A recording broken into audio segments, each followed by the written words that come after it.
Matthew chapter 22, verses 1 through 33. Jesus also told them other parables. He said, "The kingdom of heaven can be illustrated by the story of a king who prepared a great wedding feast for his son. When the banquet was ready, he sent his servants to notify those who were invited, but they all refused to come. So he sent other servants to tell them, 'The feast has been prepared, the bulls and fattened cattle have been killed, and everything is ready. Come to the banquet.' But the guests he had invited ignored them and went their own way, one to his farm, another to his business. Others seized his messengers and insulted them and killed them.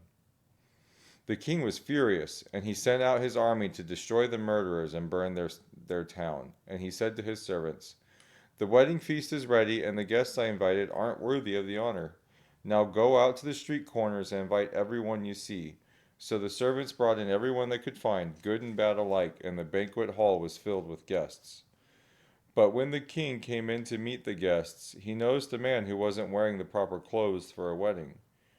'Friend,' he asked, 'how is it that you are here without wedding clothes?' But the man had no reply.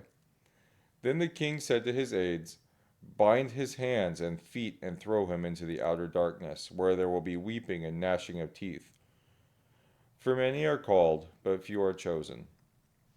Then the Pharisees met together to plot how to trap Jesus into saying something for which he could be arrested. They sent some of their disciples, along with the supporters of Herod, to meet with him. 'Teacher,' they said, 'we know how honest you are. You teach the way of God truthfully. You are impartial and don't play favorites. Now tell us what you think about this. Is it right to pay taxes to Caesar or not?' But Jesus knew their evil motives.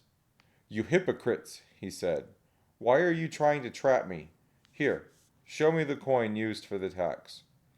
When they handed him a Roman coin, he asked, 'Whose picture and title are stamped on it?' 'Caesar's,' they replied. 'Well then,' he said, 'give to Caesar what belongs to Caesar, and give to God what belongs to God.' His reply amazed them, and they went away. That same day, Jesus was approached by some Sadducees, religious leaders who say there is no resurrection from the dead. They posed this question: 'Teacher, Moses said, if a man dies without children, his brother should marry the widow and have a child who will carry on the brother's name. Well, suppose there were 7 brothers. The oldest one married and then died without children. So his brother married the widow. But the second brother also died, and the third brother married her. This continued with all 7 of them.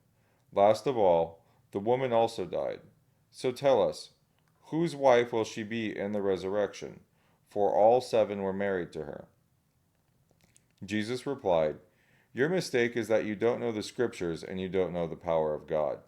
For when the dead rise, they will neither marry nor be given in marriage.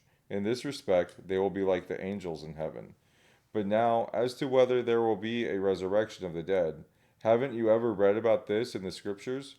Long after Abraham, Isaac, and Jacob had died, God said, 'I am the God of Abraham, the God of Isaac, and the God of Jacob.' So he is the God of the living, not the dead." When the crowds heard him, they were astounded at his teaching.